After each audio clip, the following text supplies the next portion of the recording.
Hello everyone, my name is Zenitsu and I'm back with another Digimon video. So today I'm going to be talking about a topic that I wanted to cover for a while, and that is that there are three very powerful and very toxic decks in the game of Digimon. So what I mean by toxic isn't necessarily that these are bad decks or you're a bad player for playing these decks. What I mean is that these decks are toxic because they are breaking the game at a fundamental level, abusing a different aspect of the game, and because of that, they will always be meta relevant. So each one of these decks are abusing something different, and because of that, they're all very, very strong decks in their own right, and depending on the current environment, these decks are always going to be seen in some way, shape, or form. They just might look a little bit different or play a little bit different, again, all depending on the cards and environment that they're going to be played in. But the fact that they're always going to be a part of the overall metagame only adds to the part of the problem, just because, again, even though the decks might look a little bit different,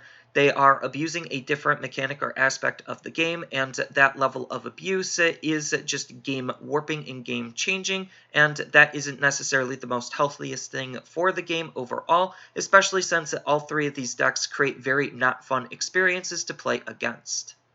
And the funny thing is that they don't necessarily have to create cards that lean into these strategies, and yet the fact that they are trying to hard counter them while give them support at the same time isn't necessarily the best thing for the game overall, because again, these decks are warping the game because of the fundamental mechanics that they are breaking. So starting off with Rookie Rush and what it currently looks like in BT04 and what systems and mechanics it's abusing. Rookie Rush is abusing the memory system of the game. So the memory system is the resource system, and basically it's like a push and pull back and forth tug of war style of resource system, where the bigger thing that I play, the more resources I'm giving my opponent. So the idea behind Rookie Rush is, well, what if almost all of my cards are really low cost to play and have very high levels of impact because of their very powerful abilities or stat line. So that level of thought process led to the creation of Rookie Rush, where the idea is you're just having some very high-powered cards for very low cost and just trying to starve or deprive the opponent of their resources, so that way you're basically outplaying them at every stage of the game, because for every one action they make, you could probably make two, maybe three, all depending on how much memory that the opponent is giving you, because you're not giving the opponent a lot to work with either, and the only time you're ever giving them a lot is if you're going to be utilizing that card to close out the game, and then at that point it doesn't really matter how much they have if they just can't respond to the problem. So Rookie Rush is a very powerful deck for that aspect, and it can be played in a whole bunch of different colors. And it has a whole bunch of very different tools for each of the colors, but the fact remains the same that it is just trying to abuse the memory system by giving the opponent as little as possible while maximizing your output with the cards that you're going to be utilizing. And this just doesn't create a very fun or enjoyable experience because you're trying to basically figure out a way to defend against Rookie Rush, and because Rookie Rush has such high levels of consistency, usually they're always going to be on point 9 out of 10 times, where sometimes if you're playing just a normal Digimon deck, you could stumble at certain points just because you might not see all of the cards, and this deck is really powerful because of how fast it moves, where it could take advantage of the fact that you are stumbling, creating an even worse experience on top of being memory deprived of your resources, so that way it makes it harder to even play your cards, let alone harder to fight back against. I'm not saying that the strategy is 100% foolproof, because sometimes there are ways that you could combat this, and there are different things that you could do to try to mitigate this, but it just still, on a base level, doesn't create a very enjoyable experience because of how fast it moves, how hard it hits, and how little it's giving the opponent to work with and let alone to respond with. Next up, we have Megazoo. So Megazoo is abusing the evolution mechanic by basically skipping the evolution mechanic and only going to the part that matters, which is the end. So the whole idea behind Megazoo is you're going to be hard playing really big bodies that are going to have a very large and lasting impact on the game if left unchecked alone, on top of which then you could just easily go up into your level 7s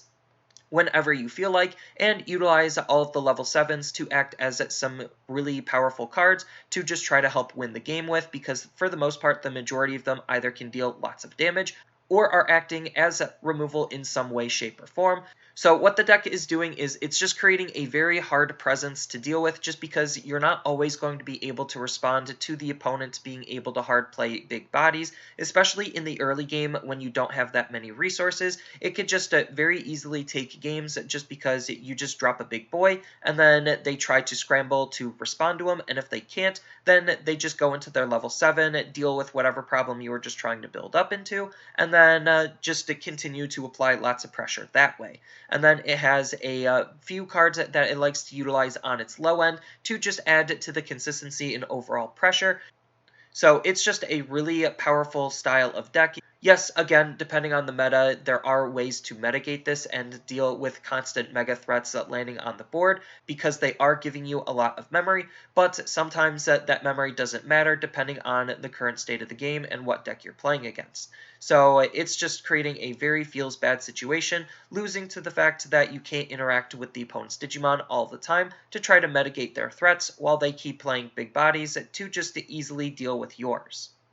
And then lastly, we have security control, which is abusing the security system and recovery mechanics of the game by basically just stacking your security and letting you try to stack your security to be as threatening and powerful as it possibly can be, to try to basically create a Swiss Army knife of RNG that can deal with almost any problem at any time. So in order to win the game, you are going to have to attack into their security to try to clear the security, so that way when they have zero security, that's how you win the game. But sometimes what security control is doing is making it so that you don't want to attack their security, because you know that their security is going to have a very powerful card laying in wait that they could utilize for free to deal with any problem that you are going to be threatening them with. So this just creates a very awkward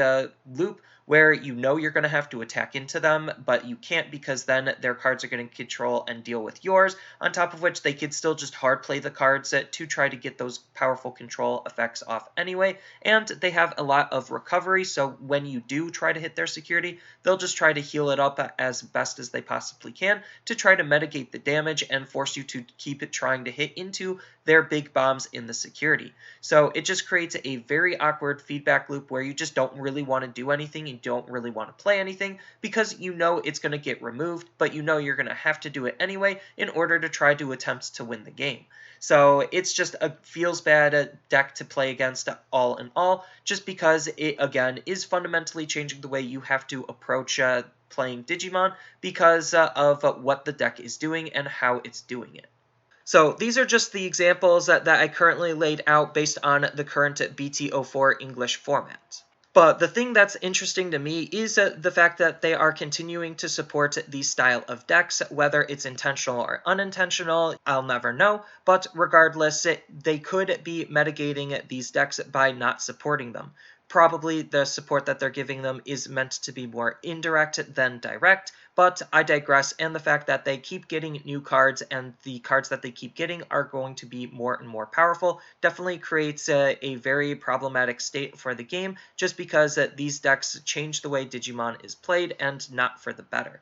So the way that they are supporting Megazoo and the way that Megazoo wants to be played is just hard playing Megas. So in order for them to not support Megazoo, they just making you want to play your Megas from your hand onto the battle area like that much harder. So ordinarily they just do that by having a high cost, which is generally fine, but sometimes they put low costs on the Megas, and that just makes them easier to hard play, so that makes it easier to get into your level 7s, and that's where part of the problem lies, is in the power of the level 7s on top of the power of the level 6s, because they also keep printing level 6s that have powerful on-play abilities, which is supporting the fact that you want to play it from your hand, and again, that's just supporting what Megazoo is trying to do. And then on top of that, you have something similar with Rookie Rush, where if you want to stop supporting Rookie Rush, you don't necessarily need to print cards to just hate on Rookie Rush. you could just stop printing cards that just naturally fit into what Rookie Rush is doing.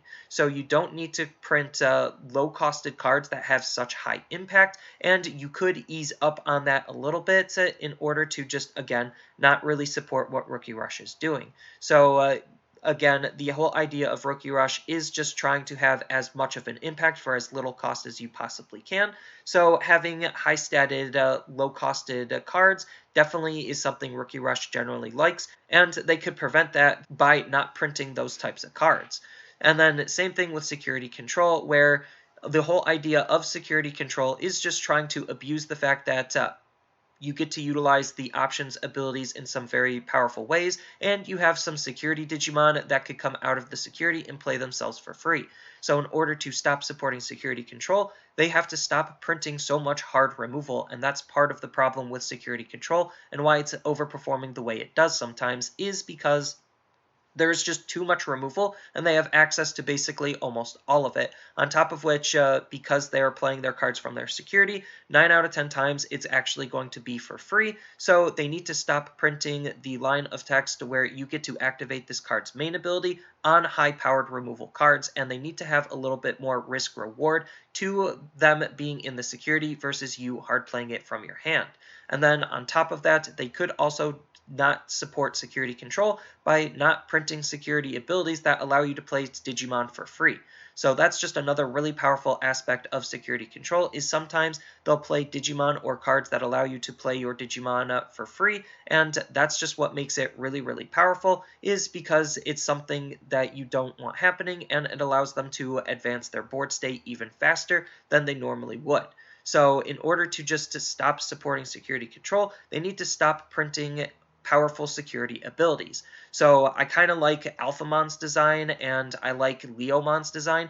where their security abilities don't play the card for free, but they still have a very powerful impact, but that impact also could be mitigated, all depending on the current state of the game. So I definitely like where they're leaning towards with the security abilities, and I hope they go and continue that direction. But again, those types of abilities, the fact that they are cards that activate in the security, is part of the problem, and I get that's part of the security system as a whole, but again, they don't need to be printing it the way that they are, and they could ease up on it. On top of just not printing cards that let you recover so constantly, even though recovery is one of those pseudo not broken mechanics, it also could be very broken, all because of the security abilities that you want to be triggering and forcing into your security. So a security stack that doesn't do anything, you could recover all day long, and as long as it's just not being very impactful, it's just very stally and not doing anything. But with each one of those cards having a high level of impact in the security,